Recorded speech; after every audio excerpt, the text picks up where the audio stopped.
Hello, this is Dan Terrace for the Bio Video Daily Show. I'm here with Jeremy Abbate, who just moderated a fantastic program that was led by Fareed Zakaria. So tell me what you're about. Well, Scientific American Worldview is the magazine that I'm the publishing director of, and it literally looks at individual countries and how well they are poised to support bioscience innovation.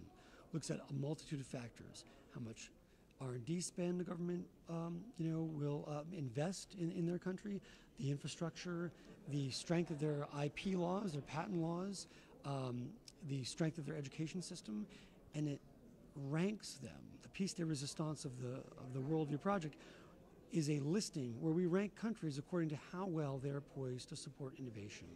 And today's event was kind of a lot of the meta conversations that happened around that. How can governments really embolden this sector? It's a resource-intensive sector. Bioscience is very expensive to do. So I think that what we have here is we're at kind of a crossroads. How can we continue to innovate when it's so expensive to do so? We have to change the regulatory model. We need to innovate intelligently and look at what you heard today on the panel.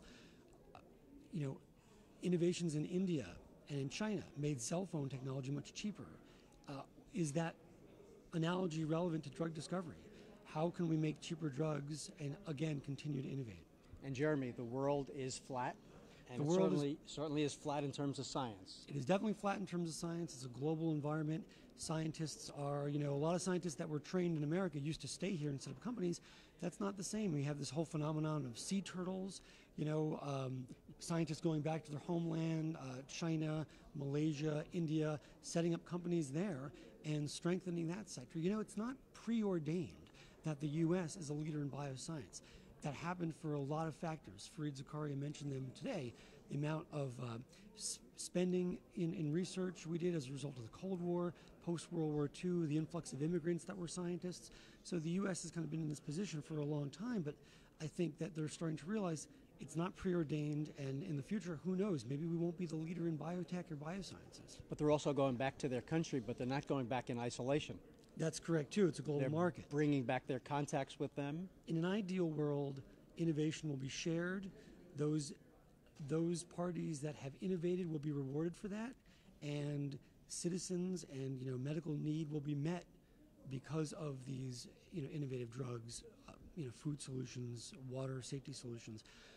So I think that's what we're the flat world we live in an idealized world would be flat to the benefit of citizens, governments, companies, so that we could live in an equitable world. It's impressive when you go through the exhibit area how many clusters you see there. So what's the evidence that clusters work toward innovation? There is a lot of evidence for that, especially when you get to incubators and companies partnering and kind of fueling the energy off of each other. Our magazine looks at it nationally, by nation state. We don't look at clusters as much, but clusters are a big part of it. Think of the U.S. People always paint the U.S. in broad strokes, but if you think about where the bioscience activity is happening, Southern California, Northern California, Research Triangle Park, Cambridge here in the Boston area.